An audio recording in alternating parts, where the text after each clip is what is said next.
من شرور أنفسنا ومن سيئات أعمالنا من يهده الله فلا مضل له ومن يضلله فلا هادي له وأشهد أن لا إله إلا الله وحده لا شريك له وأشهد أن محمدًا عبده ورسوله يا أيها الذين آمنوا اتقوا الله حق تقاته ولا تموتن إلا وأنتم مسلمون يا أيها الناس اتقوا ربكم الذي خلقكم من نفس واحدة وخلق منها زوجها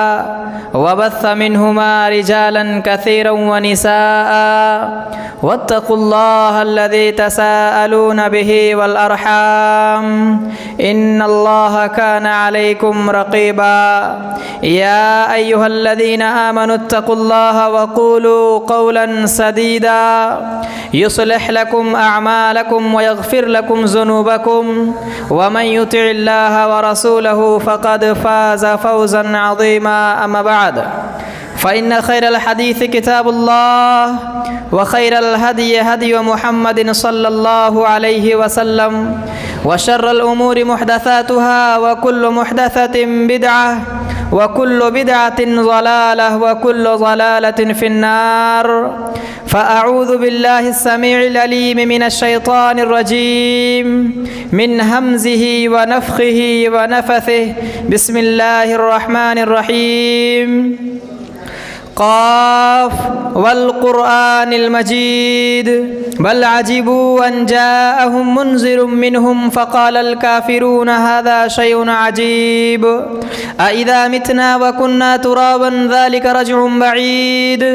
قد علمنا ما تنقص الأرض منهم وعندنا كتاب حفيظ بل كذبوا بالحق لما جاءهم فهم في أمر مريج أفلم ينظروا إلى السماء فوقهم كيف بنيناها وزيناها وما لها من فروج والأرض مددناها وألقينا فيها رواسي وأنبتنا فيها من كل زوج بهيج تبصرة وذكرى لكل عبد منيب وقال الله تبارك وتعالى في القرآن الكريم وذكر فإن الذكرى تنفع المؤمنين حاضرین جمعہ، تمام قسم کی تعریف، بڑائی، بزرگی و کبریائی اس اللہ رب العالمین کے لیے ہے کہ جس نے ہم سب کو پیدا کیا۔ ویسے تو اللہ رب العالمین نے اس دنیا کے اندر ان گنت اور بے شمار مخلوقات کو پیدا کیا ہے، لیکن اللہ رب العالمین کا ہم پر بہت بڑا احسان ہے کہ اس نے ہمیں انسان بنایا اور ایمان جیسی دولت عطا کی، اور لاکھوں کروڑوں درود و سلام ہو تمام انبیاء کرام پر، خصوصاً ہمارے آخری نبی جناب محمد الرسول اللہ صلی اللہ علیہ وسلم پر، کہ جنہوں نے انسانوں کی بھلائی کے لیے، انسانوں کی رشد و ہدایت کے خاطر، انسانوں کو جہنم کے گڑھے سے بچانے کے لیے رات دن محنتیں، کوششیں، جد و جہد کرتے رہے، اور اللہم امتی امتی کہہ کر اس دنیا فانی سے رخصت کر گئے۔ حاضرین جمعہ، اللہ رب العالمین نے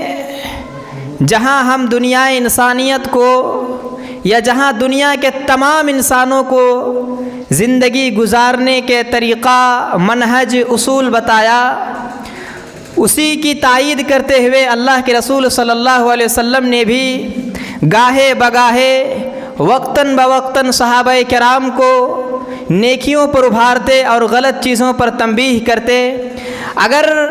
کوئی چیز غلط ہو تو اسے روکنے کی کوشش کرتے، اور جو بہتر ہوتا اسے فضیلت بتا کر اور اس کی خوشخبریاں سنا کر اس پر ابھارتے۔ ہمارے درمیان سے اللہ رب العالمین نے رمضان المبارک کا مہینہ گزارا، اور ہم لوگوں کے اندر یا پھر دنیا انسانیت کے اندر ایک بہت بڑی کمی یہ پائی جاتی ہے کہ جب رمضان المبارک کا مہینہ آتا ہے تو اللہ کے فضل سے، اللہ کے شکر سے، اللہ کے احسان سے سارے انسان پابندی کے ساتھ مسجدوں میں آنے کا اہتمام، نمازوں کا اہتمام، رکوع و سجود کا اہتمام صدقات و خیرات کا اہتمام، اسی طریقے سے غلط چیزوں سے بچنے کا اہتمام کرتے ہیں، مگر جیسے ہی رمضان المبارک کا مہینہ گزرتا ہے انسان شیطان کے بہکاوے میں آ کر یا انسان خود عبادتوں سے غافل ہو جاتا ہے، تو جو اس طرح کرتا ہے یہ مثال اللہ رب العالمین 1450 سال پہلے ہی قرآن کریم کے اندر بتا دیا کہ ایسے لوگ آئیں گے اس دنیا کے اندر کہ جو 1 مہینے 2 مہینے یا 3 مہینے مسلسل رب العالمین کی عبادت کریں گے، اس کے بعد پھر 8 مہینہ 7 مہینہ 9 مہینے اللہ رب العالمین کے گھروں سے دور رہیں گے۔ یہ مثال اللہ رب العالمین قرآن کریم کے اندر اس طرح دے رہا ہے کہ وَلَا تَكُونُوا كَالَّتِي نَقَضَتْ غَزْلَهَا مِن بَعْدِ قُوَّةٍ أَنْكَاثًا، کہ اے دنیا کے لوگوں اس عورت کی طرح مت بننا۔ اللہ رب العالمین کہہ رہا ہے کہ اس عورت کی طرح مت بننا جو بڑی محنت کے بعد دھاگا بناتی ہے، بڑی محنت مشقت کے بعد دھاگا تیار کرتی ہے اور اس کو بنانے کے بعد پھر اپنے ہاتھوں سے توڑ کر کے پھینک دیتی ہے۔ یہ مثال اللہ رب العالمین 1450 سال پہلے ہی بتا دیا کہ وَلَا تَكُونُوا كَالَّتِي نَقَضَتْ غَزْلَهَا مِن بَعْدِ قُوَّةٍ أَنْكَاثًا، یہ بات اللہ رب العالمین قرآن کریم کے اندر سورہ نحل آیت نمبر 92 کے اندر ارشاد فرما رہا ہے کہ تم اس عورت کی طرح مت بننا۔ کیونکہ وہ محنت کرنے کے بعد اپنی محنت کو خود ہی اپنے ہاتھوں سے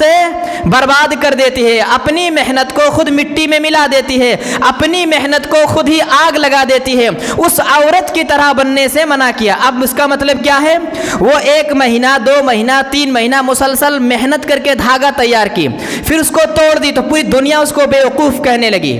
اسی طریقے سے ہم نے 1 مہینہ مسلسل نمازوں کی پابندی کی، قرآن کی پابندی کی، صدقات و خیرات کی پابندی کی، غلط چیزوں سے بچنے کی پابندی کی، جوئے اور شراب سے بچنے کی کوشش کی، مگر جیسے رمضان المبارک کا مہینہ گزرا پھر سے ہم اسی جہالت میں، اسی گناہ میں، اسی طرح لوٹ کر کے چلے آئے۔ تو گویا کہ ہم لوگ اس عورت کی طرح ہوئے جو دھاگا بناتی ہے اور توڑ دیتی ہے۔ عبادت کرتے ہیں ہم لوگ بڑی محنت سے، پھر اپنے محنت کو پھر گناہ کر کے محنت برباد کر لیتے ہیں۔ تو اسی لیے ایسا نہ ہو کہ کل قیامت کے دن لوگ آئیں گے 70 سال نماز، کوئی حج کیا ہوگا، کوئی صدقات و خیرات کیا ہوگا، زندگی بھر نیکیاں کیا ہوگا، مگر جس وقت آئے گا اللہ رب العالمین اس کے سامنے رجسٹر کھولنے کا حکم دے گا تو پورا نامہ اعمال خالی ہوگا، نہ ایک نماز ملے گی، نہ ایک روزہ ملے گا، نہ ایک صدقہ ملے گا، نہ ایک خیرات ملے گا، کچھ بھی ثواب نہیں، اس کا رجسٹر خالی ہے، صاف ہے۔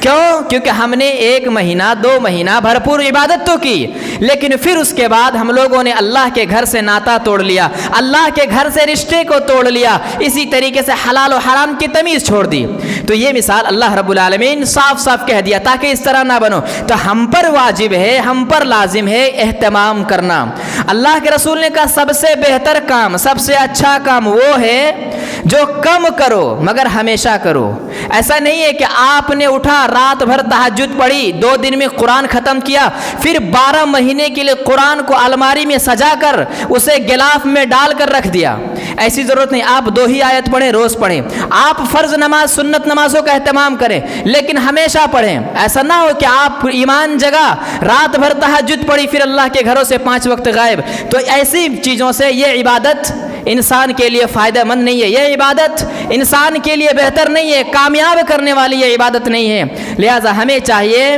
کہ اللہ رب العالمین کی سے لو لگائیں۔ اسی طریقے سے اللہ کے نبی جناب محمد الرسول اللہ اس کام سے انسان کو روک رہے ہیں، اس کام سے جس کام کی وجہ سے انسان جنت جانے سے روک دیا جائے گا، انسانوں کو روک دیا جائے گا جنت جانے سے، ایسے کام سے اللہ کے رسول منع کر رہے۔ دیکھو تم وہ کام نہ کرنا، یہ اللہ کے رسول صلی اللہ علیہ وسلم کہہ رہے کہ من کان فی قلبہ مثقال کبر، یعنی جس کے دل میں کبر کے برابر، ذرہ کے برابر یعنی کبر ہوگا، گھمنڈ ہوگا، غرور ہوگا، اسے اللہ رب العالمین جنت میں داخل نہیں کرے گا۔ کیوں؟ ابلیس جو تھا نہ جانے کتنے صدیوں سے، نہ جانے کتنے زمانے سے وہ اللہ رب العالمین کی عبادت کرتا تھا، مگر جس وقت، جس گھڑی، جس سمے اس کے دل میں گھمنڈ آیا، تکبر آیا، اسی وقت اللہ رب العالمین نے جنت سے بھگایا۔ ابلیس کو کس لیے بھگایا؟ وہ کبر کی وجہ سے اسی وقت بھگایا۔ اسی لیے وہی بات اللہ کے رسول کہہ رہے ہیں کہ من کان فی قلبہ مثقال حبۃ خردل، کہ جس کے دل میں رائی کے برابر بھی، رائی کے برابر، ذرہ برابر بھی کبر ہوگا، اسے اللہ رب العالمین جنت میں داخل نہیں کرے گا۔ یہ اللہ کے رسول صلی اللہ علیہ وسلم کہہ رہے ہیں۔ لہذا ہمیں چاہیے کہ ان جیسی چیزوں سے بھی، اس شکار کے، چاہے وہ کسی بھی چیز کا گھمنڈ ہو، انسان کا خاندان کا کبر ہو، انسان کی دولت کا ہو، حسن و جمال کا ہو، یا علم ہو اس کے پاس، اس کے اندر کوئی ہنر ہو، اگر اس کا بھی اگر اسے گھمنڈ ہے تو اللہ رب العالمین ایسے لوگوں کو زمین میں دھساتا ہے۔ قارون کیا تھا؟ قارون کے اندر اللہ رب العالمین نے کتنا مال و دولت سے اسے نوازا تھا، مگر وہ کیا کہہ رہا تھا کہ انما اوتیتہ علی علم عندی، کہ یہ جو دولت ہے، جو سونے اور چاندی کے خزانے ہیں میرے پاس، یہ میری علم کی بدولت ہے۔ اسے علم کا گھمنڈ تھا۔ وہ کہہ رہا تھا یہ اللہ نے نہیں دیا، احساس ختم ہو چکا تھا اس کا۔ وہ کہہ رہا میرا جو ہنر ہے، میرا جو ٹیلنٹ میں ہوں، یا میرے اندر جو علم ہے، اس علم کی وجہ سے میں نے یہ دولت کمایا ہے۔ اللہ رب العالمین نے اسی دولت کے ساتھ اسے زمین میں دھسایا کہ اسے گھمنڈ آ چکا تھا علم کا۔ چاہے علم کا گھمنڈ ہو، خاندانی کا ہو، خوبصورتی کا ہو، جوانی کا ہو، کسی بھی چیز کا گھمنڈ ہو، گھمنڈ انسان کو برباد کر دیتی ہے اور آخرت میں جنت جانے سے روک دے گی۔ لہٰذا ایسی چیزوں کے بارے میں صحابہ کرام کو اللہ کے رسول بتا رہے ہیں، اور وہی حدیث آج ہم تک پہنچی ہے صحیح سندوں کے ساتھ، تاکہ انسان ایسا گناہ نہ کرے کہ زندگی بھر کی عبادت اسے جہنم میں لے جائے گی، زندگی بھر کا روزہ اسے جہنم میں لے جائے گا، زندگی بھر کا صدقات و خیرات اسے جہنم میں لے جائے گا۔ ایسے گناہ سے اللہ کے رسول صلی اللہ علیہ وسلم روک رہے ہیں، منع کر رہے ہیں، تاکہ انسان سادی زندگی، جس طرح محمد الرسول اللہ نے زندگی گزار کر کے دکھائی، اس طریقے سے زندگی گزارنے کی کوشش کرنی چاہیے۔ یہی وجہ ہے کہ صحابہ کرام کے طاقت، صحابہ کرام کے اندر ایسے ایسے طاقتور تھے، اتنے لیڈر اور کمانڈر کی حیثیت رکھنے والے تھے، لیکن انہوں نے کبھی بھی اپنے دل کے اندر، یا دل تو چھوڑیے اپنے آس پاس کبھی تکبر اور گھمنڈ کو جنم یا انہیں جگہ دینے کی کوشش نہیں کی۔ یہی وجہ ہے کہ جب پورے عرب 10,000 فوج لے کر مدینے کے اندر آئے تھے مسلمانوں کو مارنے کے لیے، صحابہ کرام کو جان سے ختم کرنے کے لیے، پورے عرب سے 10,000 لوگ آئے تھے، اور مسلمان یہ سوچ رہے تھے کہ ہمیں لڑنا نہیں ہے، اس لیے انہوں نے خندق کھودی تھی، گڈھا خندق، لیکن اس کے باوجود بھی عمرو بن عبد ود، ایک نام ہے عمرو بن عبد ود، اتنا پہلوان تھا، اتنا پہلوان تھا کہ اس وقت پورے عرب میں، پورے مدینے میں کوئی اس سے لڑائی کا چیلنج نہیں کرتا تھا۔ عمرو بن عبد ود اتنا طاقتور تھا کہ زندگی میں کبھی کسی نے اسے للکارا نہیں تھا کہ میں اس سے مقابلہ کروں، پوری عرب اس سے ڈرتی تھی، لیکن وہ کسی طرح سے خندق پار کر کے صحابہ کرام کے پاس چلا آیا اور کہنے لگا أين جنتكم التي تزعمون أنه من قتل منكم دخلها؟ او مسلمانوں، محمد کے ساتھیوں سنو، کہاں ہے تمہاری وہ جنت جس کے بارے میں تم یہ خیال کرتے ہو کہ تم میں جو قتل کر دیے جاؤ گے، شہید کر دیے جاؤ گے، جنت جاؤ گے۔ گویا کہ وہ جنت کا مذاق اڑا رہا تھا۔ صحابہ کرام لڑنا نہیں چاہتے تھے، لیکن اس کے بعد بھی وہ کسی طریقے سے راستہ بنا کر کے یہاں آیا، اور پھر یہاں آ کر کے صحابہ کرام کی طاقت کو للکار رہا ہے، ان کا مذاق اڑا رہا ہے۔ محمد الرسول اللہ بھی وہاں بیٹھے ہوئے ہیں صلی اللہ علیہ وسلم، اور ان کی طاقت پہ انہیں غرور آئے، ان کو اپنے طاقت پہ ناز تھا۔ یہ سوچتا تھا کہ مسلمان میں کوئی لڑنے کی طاقت نہیں ہے، کسی میں اتنا بہادر کہاں سے پیدا ہو گیا کہ مجھ سے لڑے گا کوئی، اور یہ آ کر کے جنت کا مذاق اڑایا، نبی کی بات کا مذاق اڑایا، صحابہ کرام کی طاقت کا مذاق اڑا رہا تھا۔ اس وقت علی رضی اللہ تعالیٰ عنہ کھڑے ہوئے، اللہ کے رسول نے کہا بیٹھ جاؤ۔ پھر وہ للکارنے لگا، پھر سے وہ غلط الزامات یا بہتانات تراشنے لگے، وہ تو پھر سے علی رضی اللہ عنہ کھڑے ہوئے، کہے اللہ کے رسول نے کہا یا علی تم بیٹھ جاؤ، انہو عمرو بن عبد ود، وہ عمرو بن عبد ود ہے، یعنی اس سے پوری دنیا ڈرنے سے لڑتی ہے، اس بیٹھ جاؤ، چھوڑو، لڑنے کی کوشش مت کرو۔ لیکن پھر سے وہ للکارنے لگا، پھر سے علی رضی اللہ تعالیٰ عنہ کھڑے ہو گئے۔ اس کے بعد علی نے کہا بھلے وہ عمرو ہو یا کوئی اور ہو، ہمیں اس سے مطلب نہیں، وہ ہمارے سامنے محمد آپ کے سامنے صحابہ کرام کی، اللہ رب العالمین کی جنت کی، آپ کے قول کی وہ کیا کہہ رہا ہے، جھٹلا رہا، مذاق اڑا رہا ہے۔ تو اللہ کے رسول نے اجازت دے دی۔ صحابہ کرام نے طاقت غلط کبھی نہیں دکھایا، لیکن جب وہ آ کر کے جنت کا مذاق، سیرت کا مذاق، اللہ کے رسول کا مذاق، صحابہ کرام کا مذاق اڑانے لگا تو کہا جاؤ کھڑے ہو جاؤ علی۔ اور جب علی گئے لڑنے کے لیے تو اتنا متکبر تھا وہ عمرو بن عبد ود، وہ کہنے لگا کون ہو؟ کہا میں علی ہوں۔ کہا ارے جو من ہوا اسن من کا من اعمام کا، تمہارے جو چچا ہیں، بڑے بڑے لوگ ہیں، ان کو بھیجو، میں تمہیں قتل کرنا نہیں چاہتا، میں تمہارا خون بہانا نہیں چاہتا۔ وہ کہنے لگا تو علی رضی اللہ تعالیٰ عنہ نے کہا لیکن میں تمہیں مارنا چاہتا ہوں، میں تمہیں قتل کرنا چاہتا ہوں۔ اب اس کو یہ بات ناگوار گزری، کیونکہ اب تک کسی نے بھی اسے یہ نہیں کہا تھا کہ میں تم کو مارنا چاہتا ہوں، کسی نے پورا عرب اس سے کبھی چیلنج نہیں کیا تھا کہ میں تمہیں جان سے مارنا چاہتا ہوں، لیکن جب اس نے صحابہ کرام کا مذاق اڑایا تو علی اٹھ گئے اور کہے میں تمہیں قتل کرنا چاہتا ہوں۔ اس وقت علی رضی اللہ تعالیٰ عنہ نے کہا، جب تو دونوں میں مٹبھیڑ ہوئی، لڑائی ہوئی، تو علی رضی اللہ تعالیٰ عنہ نے اس وقت اپنی طاقت دکھائی، اس وقت اپنی مردانگی ظاہر کی، اور اس وقت انہیں وہیں سے جہنم بھیجا، وہیں ان کو اس طرح ہار دی، اس طرح شکست دی کہ پورے کفار کے درمیان ایک ڈر چھا گیا، پورے مشرکین کے اندر ایک خوف پیدا ہو گیا کہ نہیں، مسلمانوں کے اندر بھی طاقتور لوگ موجود ہیں، محمد رسول اللہ کے تربیت یافتہ صحابہ میں بھی جاباز لیڈر اور کمانڈر کی حیثیت رکھنے والے صحابہ کرام موجود ہیں۔ اس کے بعد پوری فوج ڈر کر کے بھاگ گئی تھی۔ تو کہنے کا مطلب یہ ہے لوگوں، صحابہ کرام کے اندر بھی طاقت تھا، صحابہ کرام کے اندر بھی جنون تھا، مگر کبھی اس کا ناجائز استعمال یا غلط استعمال یا بیجا تکبر و متکبر نہیں بنے بیٹھے تھے، ورنہ ایسا نہ ہو کہ آج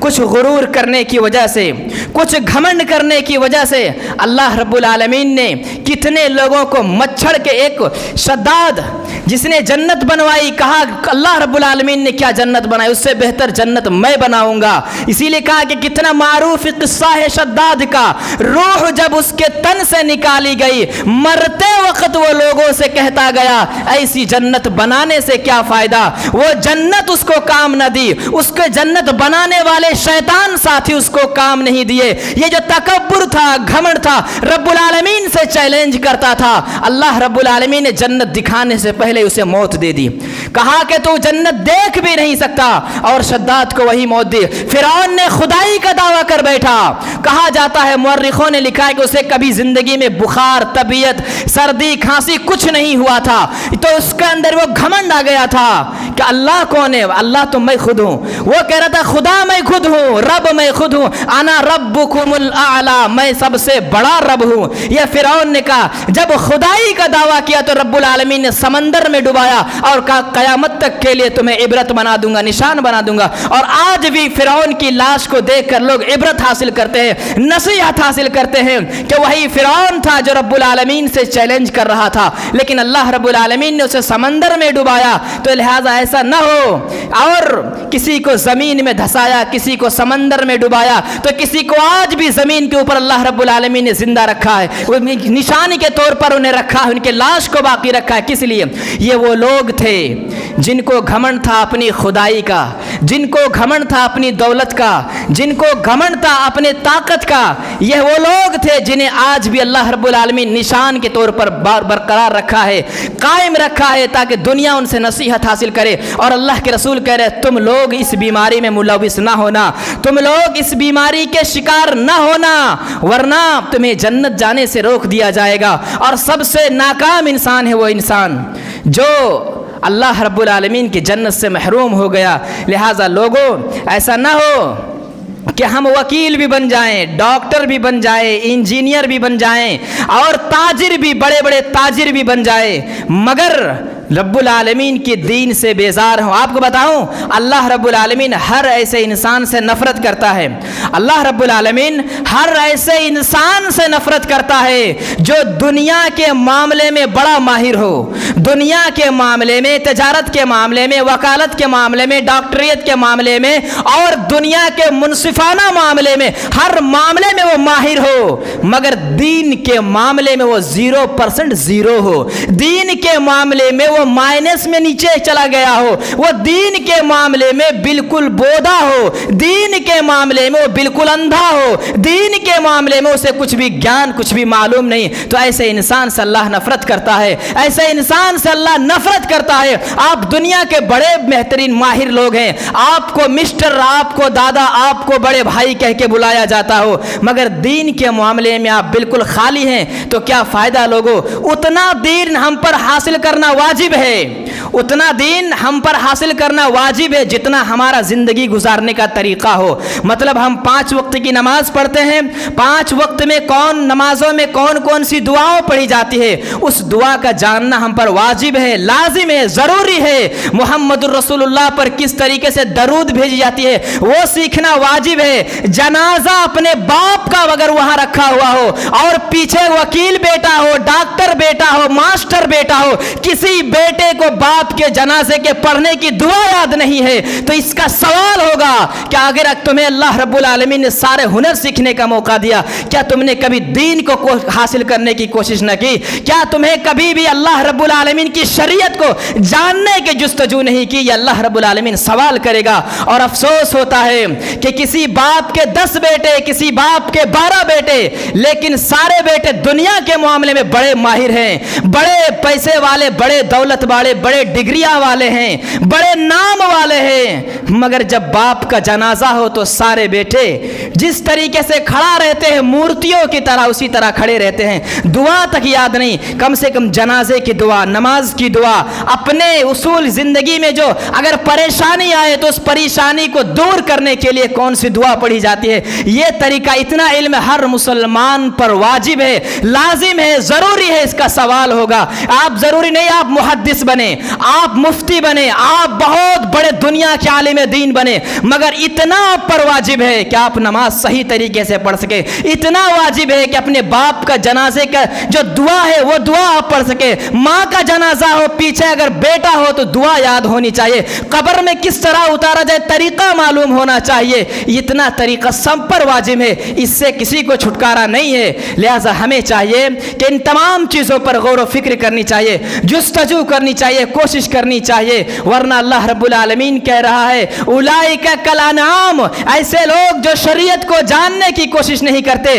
بار بار انہیں قرآن بتایا جاتا ہے، حدیث بتائی جاتی ہے، باتیں سمجھائی جاتی ہے، اس کے بعد بھی سمجھتے نہیں ہیں، اس کے بعد بھی عمل کرنے کی کوشش نہیں کرتے ہیں، تو اللہ رب العالمین کہہ رہا اولئک کالانعام، وہ لوگ جانوروں کی طرح ہیں، گائے بھیڑ بکریوں کی طرح ہیں، یہ لوگ جانوروں کی طرح۔ اس کے بعد کہہ رہا بل ہم اضل، اس جانوروں سے بھی گئے گزرے ہیں وہ انسان جو اتنا بھی شریعت جاننے کی کوشش نہیں کرتا۔ لہٰذا ایسا نہ ہو کہ ہم لوگ جانوروں سے بدتر بن جائیں، لہٰذا ہمیں چاہیے کہ اللہ رب العالمین کی شریعت کے بارے میں جستجو کریں، لوگوں جاننے کی کوشش کریں، ورنہ انسان کو یہ چیز خسارے میں لے جاتی ہے، گھاٹے میں لے جاتی ہے، اور انسان کا آخرت میں پچھتانا اور یہ کہے گا یا لیتہا کانت القاضیہ، کاش آج مر ہی جاتا اور حساب و کتاب نہ کرتا۔ کوئی کہے گا کافروں کی طرح یا لیتنی کنت ترابا، کاش آج مجھے مٹی بنا دے اور اللہ تعالیٰ حساب نہ کرتا، کتنا اچھا ہوگا۔ کوئی کہے گا ما غنی عنی مالیا، ہائے افسوس اس مال و دولت نے، جس مال و دولت کی وجہ سے دن رات ایک کیا کرتا تھا، اسی مال و دولت نے آج ہلاک کر دیا۔ کوئی کہے گا ہلاک عنی سلطانیہ، اس سلطان نے، اس بادشاہت نے، اس تکبر و چودراہٹ نے آج مجھے ہلاک کر دیا۔ اس وقت اللہ رب العالمین کہے گا فیؤخذ بالنواصی والاقدام، انسان کے نواصی کو پکڑا جائے، مطلب پیشانی کے بال کو پکڑا جائے اور قدموں کو پکڑ کر جہنم میں ڈالا جائے، ایسے انسان کو اللہ رب العالمین کہے گا۔ اور ایسے انسان، کچھ انسان اتنے گنہگار ہوں گے کہ فیومئذ لا یسأل عن ذنبہ انس ولا جان، فیومئذ لا یسأل عن ذنبہ انس ولا جان،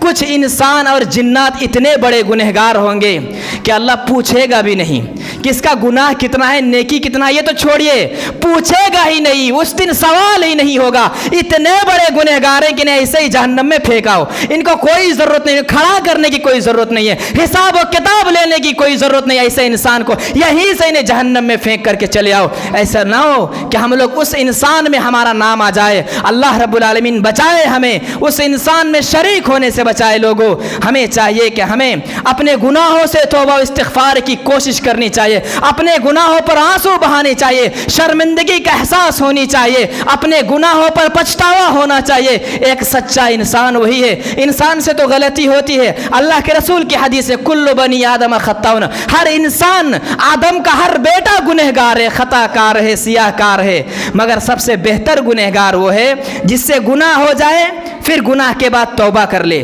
سچی توبہ کر لے. سب سے بہتر انسان وہ ہے. ہمیں بھی چاہیے کہ ایسے نہ ہو کہ ذلت سے بہتر ہے کہ لوگوں عزت کی موت مریں. ذلت پہ جینا چھوڑ کے عزت کی موت مانگنی چاہیے تاکہ قیامت میں بھی عزت ہو, آخرت میں بھی عزت ہو اور قبر میں بھی عزت ہو. یہ تمام چیزوں میں ہمیں غور و فکر کرنی چاہیے.